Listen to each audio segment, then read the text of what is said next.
Stay here, okay? For the first time, I felt like I saw a terrifying look on my beloved Tommy's face.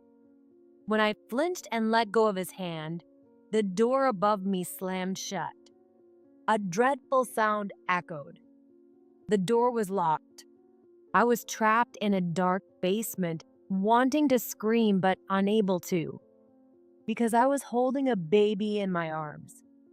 A baby I had given birth to just yesterday, my beloved little one, Madison. Why all of a sudden like this? Tears began to flow. Trapped in a dark basement in my postpartum state, Madison, whom I had just fed, slept peacefully, unaware of anything. That was the only solace. Then, after about 3 hours, I had just finished feeding Madison again under the light of the only lamp when a dark shadow appeared in its glow. Who's there? I turned in fear. A dark shadow emerged from the depths of the basement. It was the bluebird of happiness that pulled me up from the depths of despair. My name is Emily Smith, 27 years old. I work as a veterinary nurse at a small animal hospital in town. Having just recently gotten married, I was living a happy life. My husband, Tommy Smith. He is 2 years older than me, a serious and gentle person. Sometimes he might be too kind, always considerate of others. I even admire him for that. It felt like a dream that I could date him, be proposed to, and get married. But my heart always harbored some dark feelings. The reason lay in my unfortunate childhood. My parents, Alex and Mary, were small-town doctors who raised my brother, John, and me to become doctors too. They were always adamant about the doctor profession and wouldn't allow any other path. In elementary school, when I drew a picture of a groomer as my future dream, it was immediately torn up upon bringing it home. I can't believe you draw something other than a doctor, a groomer. Don't be ridiculous. My mother mocked my dream and threw it away like trash. Tears streamed down my face as my father laughed mockingly behind me. Girls really are hopeless. Emily can't be a doctor. Well, at least we have John. We're counting on you, John. Yes, My smart brother never defied them. We were raised as the favored brother and the oppressed sister. The only thing that kept this distorted family balanced was my brother's efforts. He was always on my side. Emily, follow your own dreams. Leave our parents to me. But then, John, you. It's okay. I don't mind becoming a doctor that much. You want to be a veterinary nurse, right? Yes, being a vet seems too hard. My kind brother never laughed at my dream, even though I couldn't study as well as him. He was my only refuge and a shield from our parents. I loved him dearly. But that beloved brother died in a car accident the summer of his second year of high school. I couldn't believe it. It was a heart-wrenching farewell. The balance he maintained crumbled, and my parents treated me even more disdainfully. How unfortunate to have such a useless daughter left in this family. Why, John, it should have been you instead. The moment I heard those words, it felt like my life crumbled beneath me. No, it had already been a fragile parent-child relationship built on sand. Even so, I gritted my teeth and got through middle and high school. After graduating high school, I chose to go to a university where I could study veterinary nursing. Of course, my parents, who wanted me to go to medical school, were furious. You ungrateful brat. Never cross this threshold again. I was disowned and kicked out of the house. Fortunately, I received a scholarship for my excellent grades, so I didn't have to give up on college. I managed my living expenses with part-time jobs and pursued the path I loved. Busy but fulfilling days. Gradually, a sense of self-affirmation began to grow inside me. My life was surely starting from here. Amidst all this, I met my current husband, Tommy, at a part-time job introduced by my seminar professor. Tommy and I fell in love, dated, and decided to get married. For the first time since being disowned, I decided to contact my parents.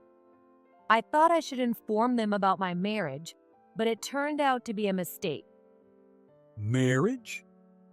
Your partner is a doctor, right? No, he's an ordinary company employee, but he's A company employee? I told you we wouldn't accept anyone other than a doctor. You're truly hopeless, Emily. Don't ever contact us again. My father cut me off and insulted me. Then my mother, who took the phone next, expressed her disappointment. You always let us down. How disappointing. Neither of them would listen to me. Reaching out to them after so long only made me feel more miserable. Because of this, our wedding was a small affair. Actually, Tommy's father, George, is the president of a large corporation, and Tommy works at a subsidiary as the next president. Given their status, they probably wanted a grand wedding with many guests. However, they prioritized my situation. We had a small wedding abroad. Welcomed into a warm family, I cried quietly under my veil. For the first time, I learned that tears could also come from happiness. 2 years into our marriage, we lived a peaceful life. Just as we were considering getting a new home, I became pregnant. When we found out it was a boy during a checkup, the realization hit me, filling me with a different kind of happiness. But at the same time, should I tell my parents about the pregnancy? I had another dilemma concerning my parents. It would be their only grandchild, after all. But, yeah, value your own feelings, Emily. My feelings. It might sound strange, but despite everything, I still wanted to cling to my parents. Maybe they would be happy about a grandchild. With that faint hope, I made the call after 2 years. Hello, Mom. It's Emily. I have something to tell you. Their reaction to the pregnancy news was unclear. But as soon as I mentioned it was a boy, He must be John's reincarnation. my mother's tone changed, and my father, who took the phone next, sounded cheerful for the first time in ages. Well done, Emily. A boy. That's wonderful. Yeah. Why? Even though they were happy, I felt a chill run through me. I had a bad feeling. And then my father's next words shocked me more than ever. When that child is born, send him here. We'll raise him to be a fine doctor. What? At first, I couldn't understand what he was saying. But as my parents on the other end of the line went on about reincarnation and an heir, I realized this was not normal. I had always suspected, but now I knew for sure. My parents were crazy. Fear gripped my heart, and I hung up the phone in the middle of the conversation. After that, they called over and over, leaving messages. They even came to our apartment, demanding, "Give us our grandchild," and accusing, "You can't possibly raise him." Tommy and I were at our wits' end and decided to ask his parents for advice. I felt bad worrying them, but this was about their precious grandchild too. After hearing our story, they took it seriously and thought hard about the situation. Emily is at a crucial time right now. It might be better for her to stay somewhere else. After discussing it, George suggested that we isolate ourselves at a cottage in Vermont. Tommy arranged to work remotely, and my mother-in-law, Jennifer, would take care of the household chores and help out. I was deeply grateful to my in-laws for making all the preparations. Really, thank you for everything, Jennifer. Don't worry, Emily. It's not your fault. Jennifer had been worried about my relationship with my parents since the beginning of my marriage. She was so kind that I thought Tommy must have inherited his kindness from her. In our secluded life, I began thinking about the birth. To avoid my parents finding me, I decided to have a home birth at the cottage. Tommy was surprised but supportive. I always knew you were strong-willed, Emily, but this is beyond what I expected. I'll help too. I was a bit embarrassed by his praise. Jennifer also nodded seriously. All right. I have a friend nearby who's a midwife. I'll ask if she can help. Thank you so much. The midwife introduced to us was a robust woman named Sarah. She gave us her strong assurance that she would fully support the birth under these circumstances. I live nearby, so I can come over anytime. You can count on me. Sarah's confident assurance was a great relief. I can never thank her enough. I was also thrilled when Tommy brought home a dog when we moved to the cottage. He knew I had always wanted a toy poodle, and he seized this opportunity to make my dream come true. I thought it might be a good distraction. Plus, it could be a playmate for our child in the future. Thank you. He's so cute. The black toy poodle quickly warmed up to us. I named him Chill, the fairy tale that I read long ago. I loved the magical adventure of searching for happiness, so I named him after a character from that story. It's about a bird that brings happiness. I hoped it would bring happiness to me someday too. At the cottage, I prepared for the birth. To ensure a safe delivery, I maintained a healthy diet and regular exercise. The checkups were smooth, and the baby grew steadily without any major issues. Sarah said the natural environment and stress-free life were beneficial. Plans for hospital coordination in case of an emergency were prepared with Sarah at the center. And then labor began. The pain and suffering were so intense that it felt like I was going to lose consciousness. By dawn, I successfully gave birth to a baby boy. Sarah brought the newborn to my chest and showed me his face. My very cute baby. He's warm and soft. It went smoothly for the first birth. It was an easy delivery. Sarah said with a smile. Tommy, who was present, cried his eyes out, and Jennifer, who was waiting, also shed tears and congratulated me. We named the baby, as we had previously decided, Madison. Everyone, thank you so much. No matter how much I expressed my gratitude, it wouldn't be enough. I felt a happiness I had never known before as I looked at newborn Madison sleeping beside me and fell into a deep sleep. But in the middle of the night, still in a light sleep postpartum, I was awakened by the sound of hurried footsteps approaching. Tommy and Jennifer, who had been in another room, rushed in with worried expressions. Emily, your parents found out where we are. What? How? I don't know, but they'll be here soon. We need to hide you. Tommy and Jennifer helped me, still unable to move well, out of the bed. They took me, holding Madison, to the basement connected from the hallway. This room is soundproof for playing musical instruments. It's dark because there's no bulb right now, but please wait here. Inside, it was about the size of a bedroom. It seemed hastily prepared. There was simple bedding, a lamp, water, and food. Jennifer, who had gone to check outside, came back. It's bad. They're almost here. Sure enough, I could hear the sound of a car stopping outside. My parents had arrived. No, they're going to take my child. Don't worry. We won't let that happen. Tommy hugged me tightly and then led me into the basement.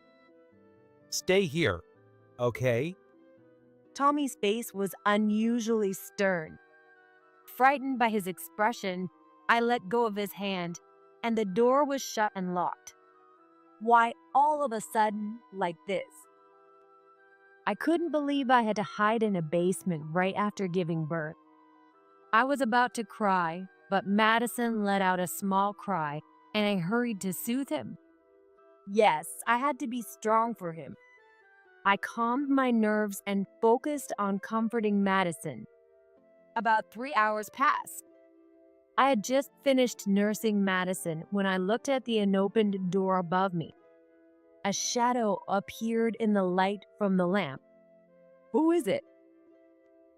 Startled, I turned around. A dark figure slowly approached from behind. It was. Wow, it's Chill. Woof. The toy poodle, Chill, wagged its tail and approached me. I was startled by the sudden appearance of my beloved dog. Where did you come from? It had been quiet here for 3 hours. Where had he suddenly come from? Chill, as if to answer the mystery, pointed his nose to show the way he came. There was a small door hidden in the shadows. I hadn't noticed it in the dim light of the lamp. Apparently, there were 2 entrances to this room. I opened it and found another staircase leading up to the backyard. Carrying Madison in my arms and barefoot, I entered the cottage from outside. Just before entering the living room, I heard the irritating voices of my parents shouting. Bring out our grandchild. We'll raise him. That child is John's reincarnation. He was born to be a doctor. Their stance hadn't changed at all. As I soothed the almost crying Madison, I peeked into the living room. Tommy and Jennifer were standing up to them. To think you hired a detective to track us down. Have you ever considered Emily's happiness? Happiness? That girl has no right to happiness after disgracing us. Now hand over our grandchild. You don't understand anything. He's ours, mine, and Emily's. He is not a reincarnation, nor was he born to be a doctor. He was born to be loved by us. Tommy's voice was firm and resolute. The normally gentle Tommy was looking at my parents with an unusually stern expression. I never knew he had such a strong side. But he is our grandchild. And he is our grandchild, too. This is our cottage. Please leave. Jennifer was also backing us up. She stood tall and firm, just like Tommy. They must have been dealing with this for a while. I swallowed hard. I had to put an end to this. Because I was a mother now. I took a step forward. Leave. Emily. Tommy and Jennifer were surprised by my sudden appearance. I felt sorry for disrupting their efforts to protect me. But I had to end this. I had to be the one to cut ties with them. You disowned me. I have already cut ties with you. We don't need a useless daughter. Just give us our grandchild. We can raise him better. That's right. Oh, John, you have returned. How lovely. My cold, arrogant father. My mother, who only saw my brother. I slapped away my mother's outstretched hand and said with a trembling voice, I always wanted your love. I thought you might love me someday, but I glared at them. Having this child made me realize I don't need you anymore. Madison woke up and started crying from my raised voice. I entrusted the crying Madison to Tommy and Jennifer and confronted my parents with anger I had never shown them before. Leave. If you don't, I'll call the police. The police? How dare you speak to your parents like that? My father raised his hand. I instinctively closed my eyes, bracing for the impact, but Tommy stepped in front of me and stopped his arm. No matter who you are, Alex, I can't allow that. Damn it. Tommy was a head taller and much broader than my father. The difference in their physiques made my father hesitate. Seizing the moment, I pulled out my phone and displayed the dial screen with 911 showing. I'm serious. Now leave, or I will call the police.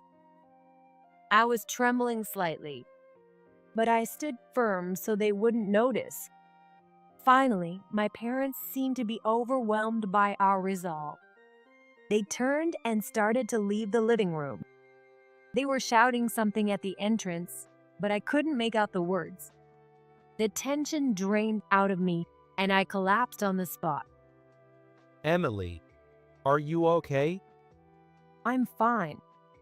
Tommy caught me immediately.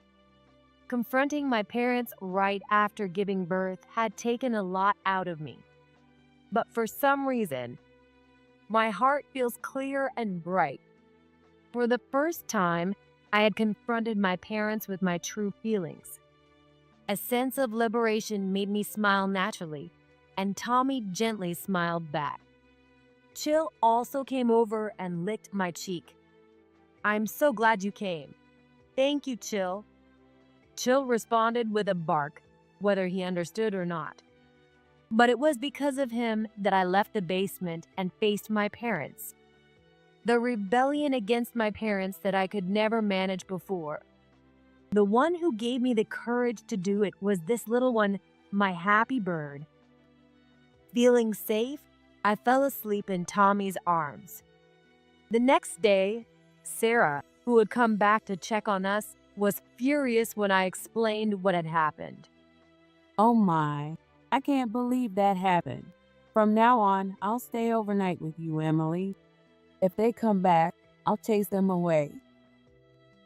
Thank you, Sarah. Sarah was as reliable as ever. I can't believe they would do that to their own child. Right, Jennifer? Yes, that's right. When Sarah called out to Jennifer, she momentarily looked down. Jennifer had been a bit quiet since last night. I felt guilty, thinking she must have been exhausted from dealing with my parents.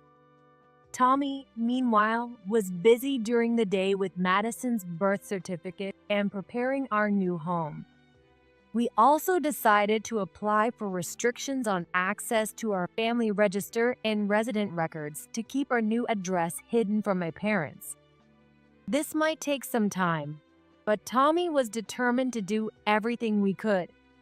Surrounded by such strong allies, I resolved to become stronger myself. That night of defiance changed me. I would never let anyone take Madison from me. And then, half a month later, the time for another confrontation finally came. While walking in the yard, my parents suddenly appeared from hiding. They tried to forcefully take Madison from my arms. Give him to us, Emily. We'll raise him. Stop it. Their arrogant reasoning remained unchanged, saying he would become a doctor and he was the reincarnation of my brother. Tommy and Sarah rushed over immediately. Don't you dare touch Emily and Madison. You too. I've already called the police. At the word police, my parents let go. I spoke to them firmly, not with the anger I used to feel, but calmly and clearly. Stop it. This is kidnapping. Kidnapping? We're just taking our grandchild. I'm Madison's mother. If you take him without my permission, it is kidnapping. The tension was palpable.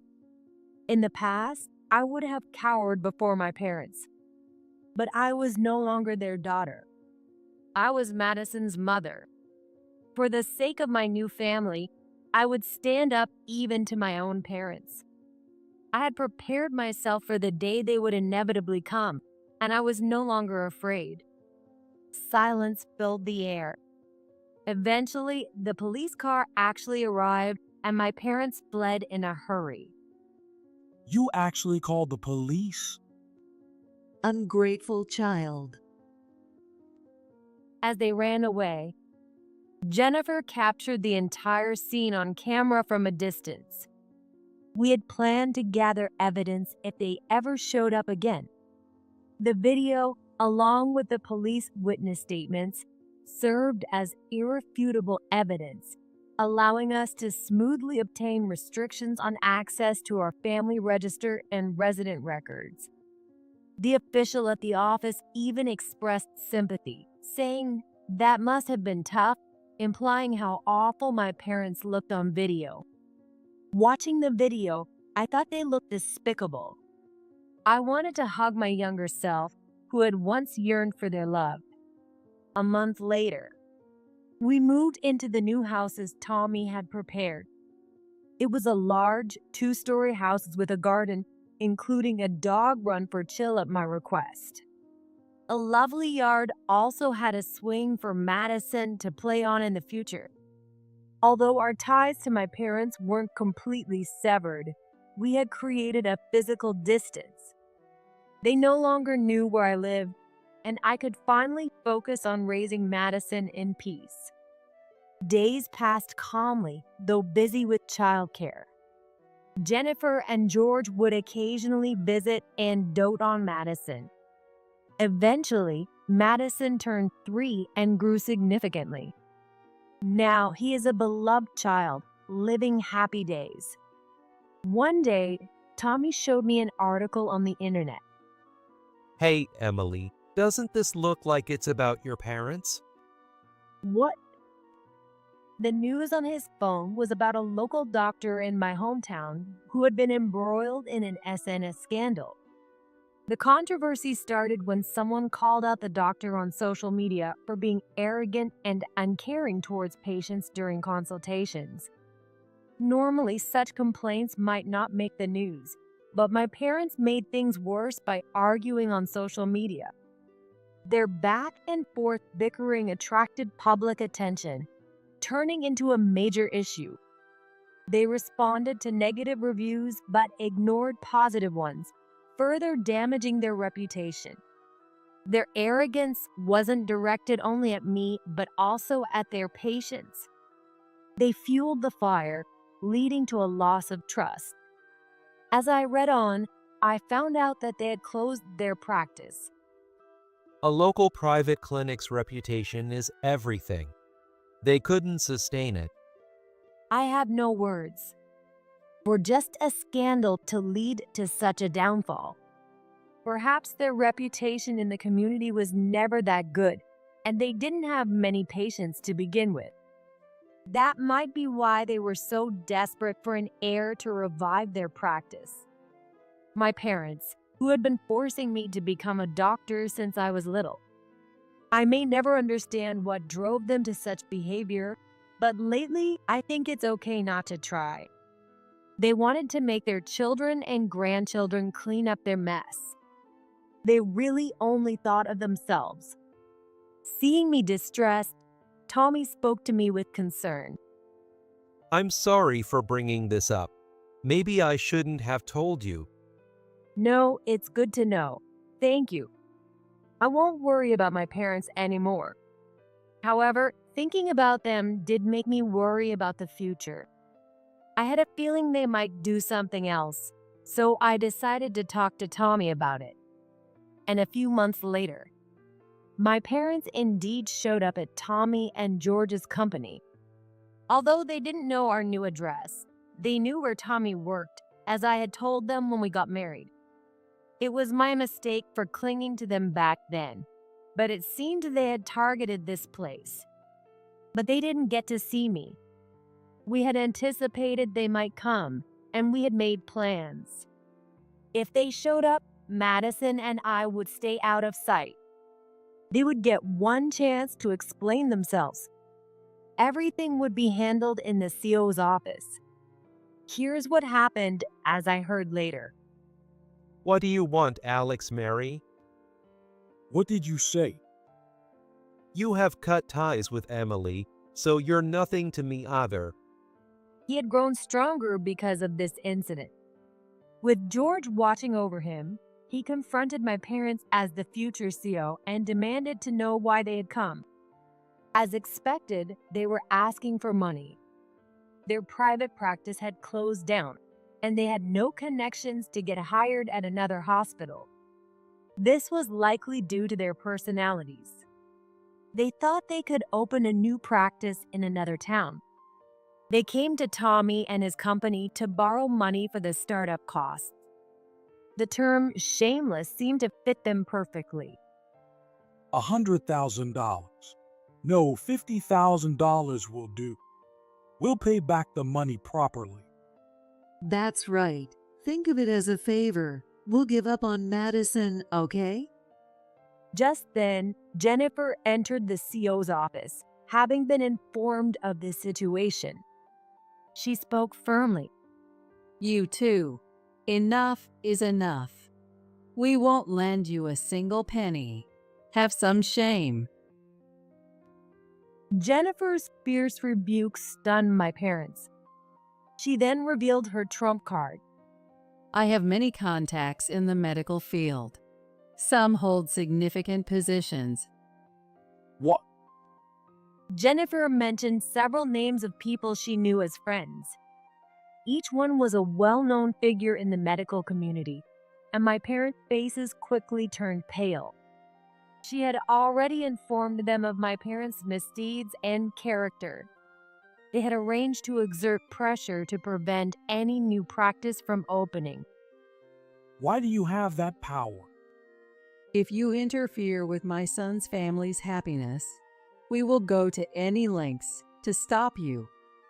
Tommy described Jennifer as looking almost like a vengeful spirit. Jennifer's glare sent my parents packing.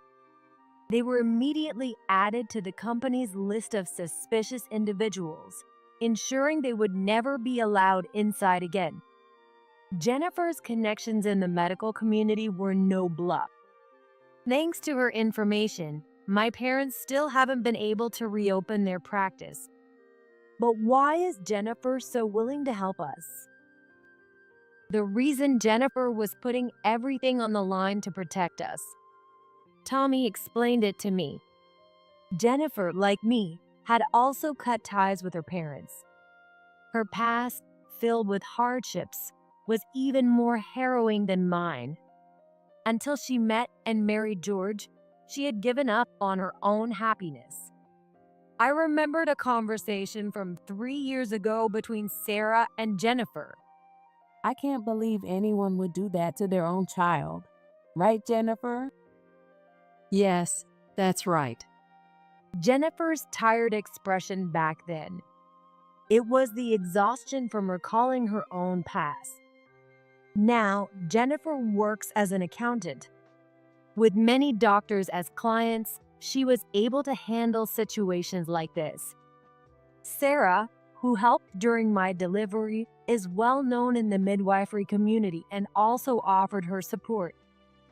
Mom said that helping you feels like she's saving her past self. So thank you from us too. Jennifer. Protected by so many, Madison and I are here. I decided to thank Jennifer again. Later, Jennifer informed us that my parents had their medical licenses revoked. Their fraudulent activities at their former practice were exposed by a former employee. They were involved in insurance fraud and violations of pharmaceutical laws. The severity of their actions led to not just a suspension, but the cancellation of their medical licenses. They were left with hefty fines and no right to practice medicine. It's a tragic outcome for my parents, but it was inevitable. They were far too selfish, and it no longer concerned me. I closed my phone after reading the news and started preparing a meal for my family. My difficult childhood. As if in response to that, my future was filled with happiness. Perhaps due to my tough past, I find myself moved to tears by the simplest things. Madison often says, "Mom, you're such a crybaby." Now, Madison is already in 6th grade. He's grown up so much. Today is an open class day. I stood at the back of the classroom with Tommy. We listened as everyone read their essays. Next was Madison's turn. My Family by Madison Smith, Class 6-2. My family is my dad, my mom, and our dog, Chill. Madison's essay was a mix of innocent honesty and careful politeness, typical of a child. I listened intently to every word. By the end, I couldn't hold back my tears. Once again, Madison would probably call me a crybaby. Tommy put his arm around my shoulders as I wiped my tears. Madison looked back from his seat, smiling as if to say, "I knew it." My happiness was right here. I cherished the happy moments brought by Chill, my little happy bird.